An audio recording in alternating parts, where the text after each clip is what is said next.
কৃষ্ণ কৃপালু অর্জুনকে লক্ষ্য করিয়া জগতে রাখিয়াছেন উপদেশ দিয়া। কৃষ্ণ কৃপা করে অর্জুনকে লক্ষ্য করে জগৎবাসীকে উপদেশ দিয়ে গেলেন। ভগবান শ্রীকৃষ্ণ অর্জুনকে লক্ষ্য করি বলেন, জং জং বাপি স্বর্ণং ভাবং তজতন্তি কলেবরম তমাবতীয় কুন্তীয় সদা তদ্ভাব ভাবে। হে অর্জুন, অন্তিম সময়ে যে যা স্মরণ করতে করতে দেহ রাখে তাই প্রাপ্তি হয়।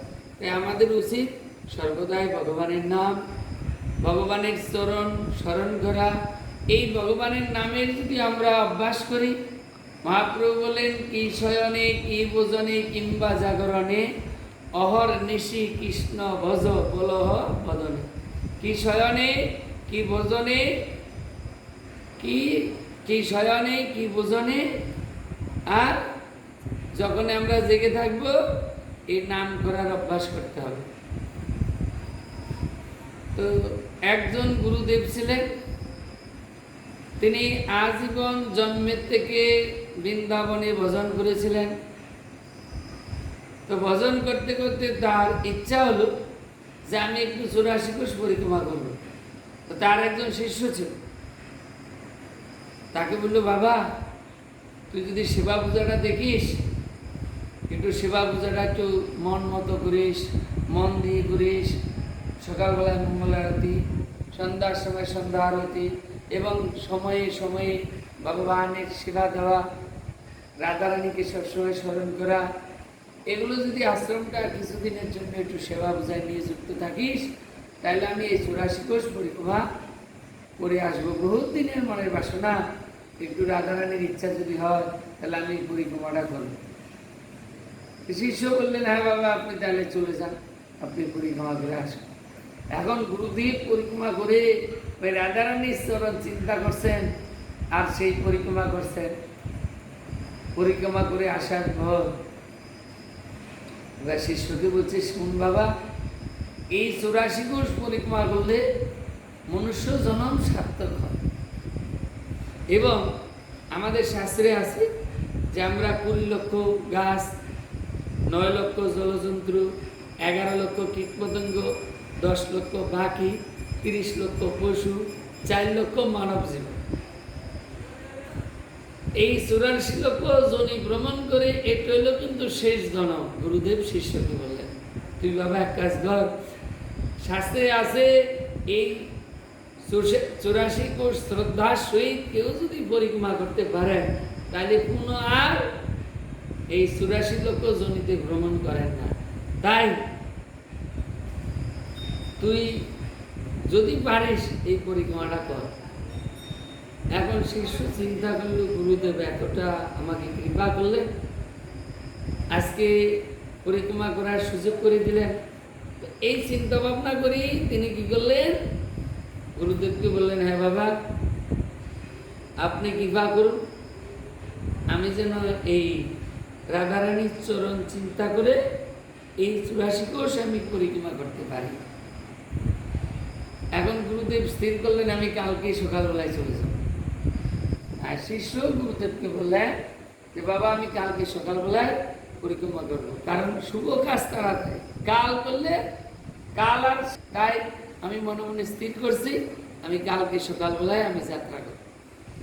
বা সকালবেলায় মঙ্গল আরতি করে গুরুদেবকে সব কিছু বুঝিয়ে দিয়ে, এখন ওই শিষ্যর কাছে 1 লাখ টাকা ছিল। 1 লাখ টাকা গুরুদেবের কাছে এসে বললেন, বাবা আপনার চরণে করে নিবেদন, আপনি এই টাকাটা রাখুন, আমি আপনার কৃপায় পরিক্রমা যেন করতে পারি, আপনি আশীর্বাদ করুন। এখন এই মতো অবস্থায়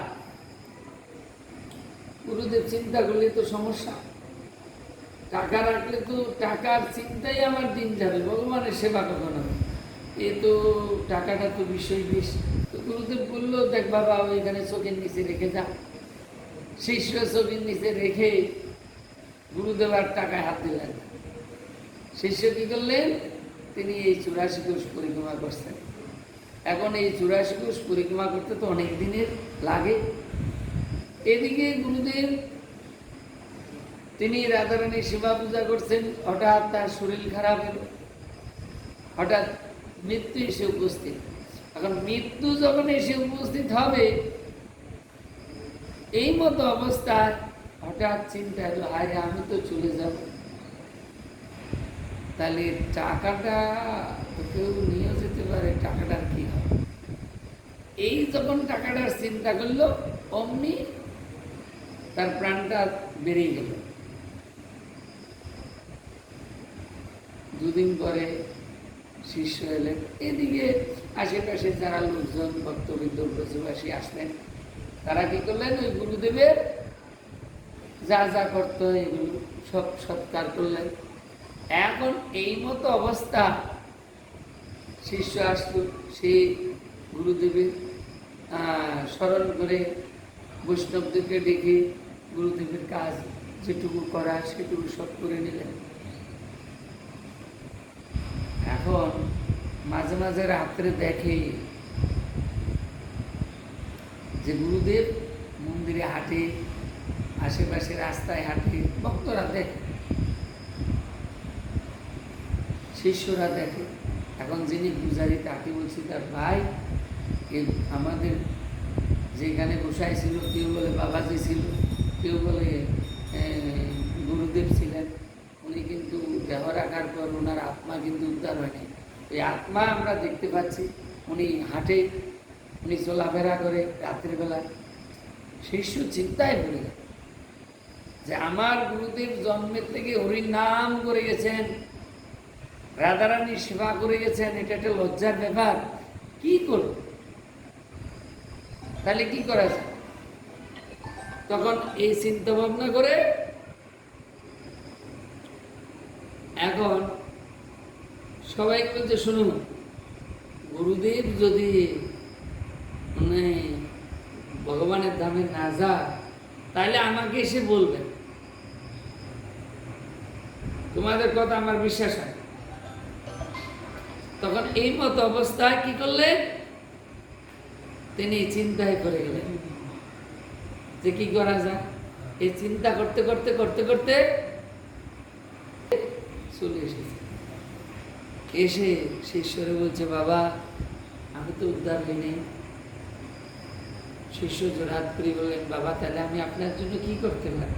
বলে, শুন, তুই এই ভাগবত পাঠের আয়োজন কর, এই সাপ্তাহিক ভাগবত পাঠ হবে,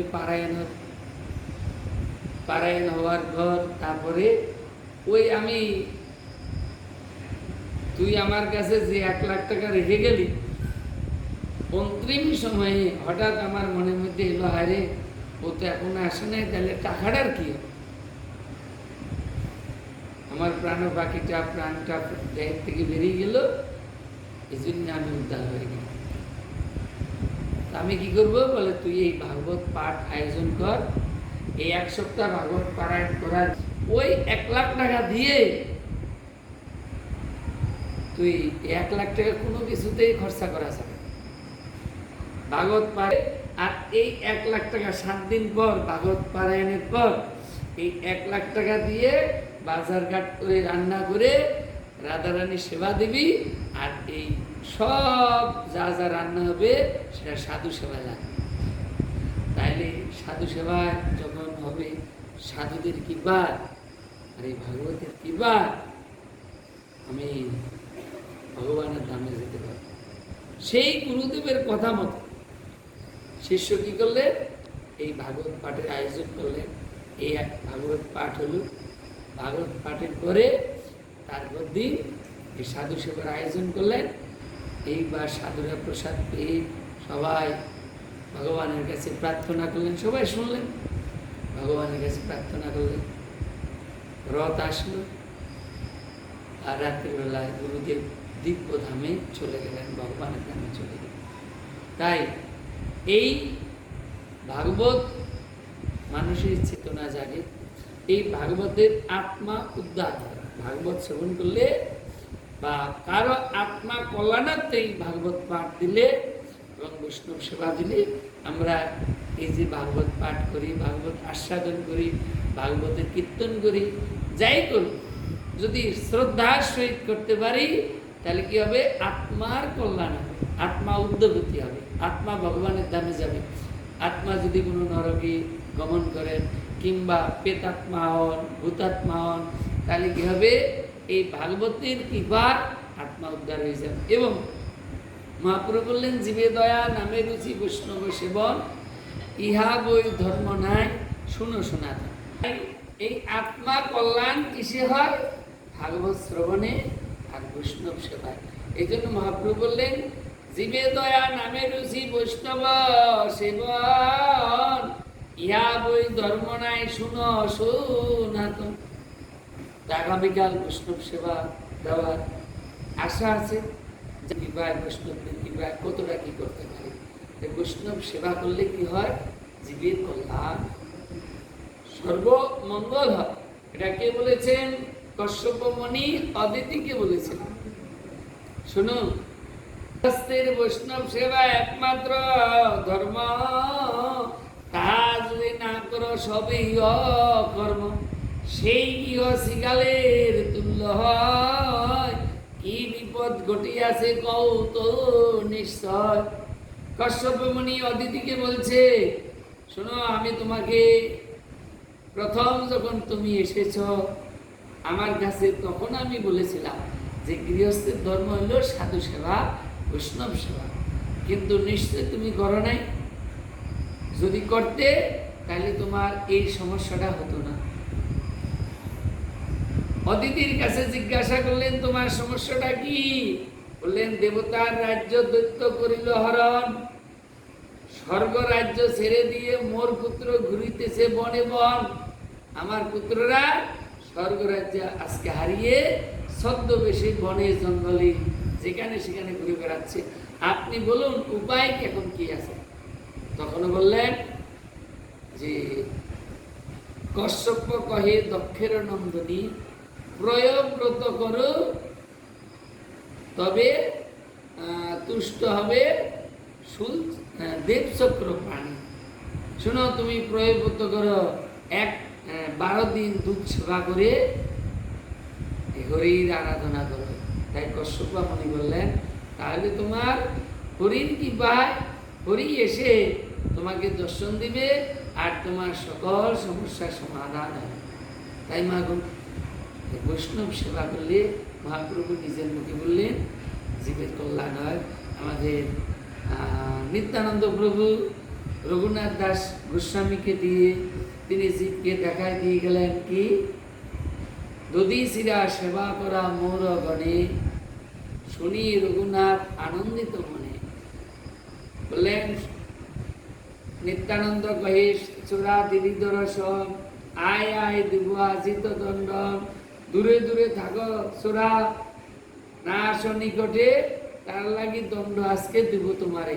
এই যে আমি আজকে সিদ্ধান্ত করলাম তোমাকে দিয়ে জগৎবাসীকে শিক্ষা দেব কি, এই যত ভক্ত আছে এদেরকে দই শিরা সেবা করা। তাই নিত্যানন্দ প্রভু সেই দিন রঘুনাথকে দিয়ে এই শিক্ষা দিলেন কি, যে আমা হইতে আমার ভক্ত সেবা কর, প্রভু কহে বেদে ভাগবতে কইয়াছে ফের। নিত্যানন্দ প্রভু মহাপ্রভু সেদিন রঘুনাথকে এই বৈষ্ণব সেবা দিয়ে, ভক্ত সেবা দিয়ে এই শিক্ষা দিয়ে গেছেন। তাই আগামীকাল এই বাবাজি মহারাজরা আসবেন, তাদের আত্মা কল্যাণার্থে এই সাধু সেবার আয়োজন আমরা চেষ্টা করছি। শ্রী গুরুদেবের চরণে প্রার্থনা, ধামবাসীর চরণে প্রার্থনা, ধামের চরণে প্রার্থনা, যেন আমরা এই সাধু সেবা করতে পারি। শ্রীমৎ ভাগবতে বললেন, মত ভক্ত পূজা বেদিকা স্বর্গভূত সুমন্নতি, হে উদ্ধব, আমার হতে আমার ভক্ত সেবা বড়। তাই অল্প পাইকে সাধু সেবা হয় না, বহু জন্মের স্বীকৃতি থাকলে তবে সাধু সেবা হয়। সাধু সঙ্গ সর্বশাস্ত্রে কয়, লভ মাত্র সাধু সঙ্গ সর্বসিদ্ধ। নারদ ঋষি তার মা দাসী বৃত্তি করতেন। নারদ ঋষি তিনি তখন ছোট ছিলেন। এখন নারদের মা মনে মনে চিন্তা করলেন, সারা জনম তো বৃথা গেল, সাধুরা চাতুর্মাস্য ব্রতে একত্রিত হলেন, তাই যদি একটু সাধু সেবা করতে পারি। নারদ ঋষি ব্যাসদেবকে বলেছিলেন, শোনো ব্যাসদেব, আজকে তোমার আশ্রমে এসে দেখলাম বিষণ্ণ বদন, তুমি সাধু, তুমি ভক্ত, আজকে তোমার দিয়ে জগৎবাসী কি শিক্ষা পাবে? নারদ কহে, ব্যাসদেব তুমি ভাগ্যবান, বদন মলিন কেন, বলো কি কারণ? আজকে তোমার বদনটা মলিন কেন? যারা এই জগতে সাধু তারা সুষ্ঠ সততং সন্তুষ্ট যোগী যথাত্মা মজ্জমিত মনোবুদ্ধি মত ভক্ত স্বামী প্রিয়, যিনি সদাই সন্তুষ্ট সর্বদাই হরির নাম করেন, তিনি হলো ভগবানের প্রিয় ভক্ত। গীতায় বললেন। তা তুমি তো ভাগ্যবান, অদ্ভুত মহাভারত করেছ বর্ণন, ভাগ্যবান ওই বেশিরও নন্দন, তুমি ভাগ্যবান, তুমি মহাভারত বর্ণনা করেছো, নিজে আস্বাদন করেছো, যা নাই বিশ্ব ব্রহ্মাণ্ডে তা আছে মহাভারতে, যাহা নাই ভারতে তা আছে মহাভারতে, তাহলে তোমার দুঃখ কেন বলো দেখি? ব্যাসদেব করিল নিবেদন, যাহা কহিলেন মিথ্যা কথা নয়, আমি বলি তো এখন, কিন্তু তথাপি আমার চিত্ত শান্তি নয়। কি কারণ আমি নাহি জানি, তার নিশ্চয় কারণ তো আমি জানি না। তখন নারদ ঋষি বললেন, শুনুন, আমার পূর্বজনের কাহিনী, পূর্বজন্মে আমি দাসীর পুত্র ছিলাম। নারদ কে, শুনো মহামতি, গত জন্মে দাসীর গর্ভে জন্মেছিলাম আমি, এই জন্মে নয়, গত জন্মে আমি দাসীর পুত্র ছিলাম। আমার মা কোন এক সময় তিনি কি করলেন, সাধুর সেবায় নিযুক্ত হলেন। এই মা সাধুর সেবা করছে, আমারও ভালো লাগলো, তখন আমি কি করলাম, বাল্য ক্রীড়া সব পরিত্যাগ করে আমিও সেবা করেছি বৈষ্ণব দলের। আমি তখন খেলাধুলা সব পরিত্যাগ করে ওই সাধুদের সেবা করেছি। তারা করিত সদা হরি গুণগান, তাদের মুখে হরির নাম শ্রবণ করি জুড়ালো মনম প্রাণ। তারা সাধুরা সর্বদাই হরির নাম করতেন, আর তাদের মুখে হরির নাম শ্রবণ করে আমার না প্রাণটা শীতল হয়ে গেল। এখন আমি কিভাবে হরিকে ভাবো সেই চিন্তা মনের মধ্যে এলো। তাদের উচ্ছিষ্ট করিয়া গ্রহণ, বিশুদ্ধ কৃষ্ণ ভক্তি জন্মিল তখন। তাদের উচ্ছিষ্ট আমি গ্রহণ করে আমার হৃদয়ে কৃষ্ণ ভক্তির উদয় হলো। তাদের মুখে হরি কথা শ্রবণ করে আমার চিত্ত শুদ্ধ হয়ে গেল। এখন আমার মনের মধ্যে জাগলো, আমি আগামী দিনে কিভাবে সাধুসঙ্গ করব। আমি সাধুসঙ্গ ছাড়া থাকতে পারবো না, আমি হরির নাম ছাড়া থাকতে পারবো না। তাই সাধু সেবা করলে কি হয়, হৃদয়ে কৃষ্ণ ভক্তির হৃদয় হয়। যদি হয় প্রেম ভক্তি, তবে হবে চিত্ত শুদ্ধি, তবে যাবে হৃদয়ের জ্বালা। যদি আমরা এই সাধু সেবা করতে পারি, সর্বদা হরির নাম করতে পারি, সাধুর কৃপা আমাদের হৃদয়ে প্রেম ভক্তির হৃদয় হবে। আমার মতো কলিহত জীব বুকে হাত দিয়ে বলতে পারবেন আমি ভালো আছি। আমরা তিতাব জ্বালায় দগ্ধ, কারো রোগের জ্বালা, কারো ঘরে অশান্তি, কারো ঘরে অভাব, তিনটা জ্বালায় আমরা দগ্ধ। তাই শাস্ত্রে বললেন, একমাত্র সাধু সেবা করলে জীবের সর্বমঙ্গল হয়, চিত্ত শুদ্ধ হয়, ভগবানের প্রেম ভক্তি হৃদয়ে জন্মায়। তাই আমরা যেন সাধু সেবা করতে পারি, শ্রী গুরুদেবের কাছে, গৌরীর কাছে, ধামবাসীর কাছে, ভগবানের চরণে এই প্রার্থনা। এই জন্মে নয়, জন্ম জন্মান্তর যেন শ্রী গুরুদেবের চরণে থেকে এই ধামে আমরা এই সাধু সেবা করতে পারি, ভক্ত সেবা করতে পারি। এইখানে রইল গ্রন্থ অমৃত লহরী, প্রেমানন্দে বদন বলে বলো হরি হরি, দয়াল নিতাই গৌর সীতানন্দ।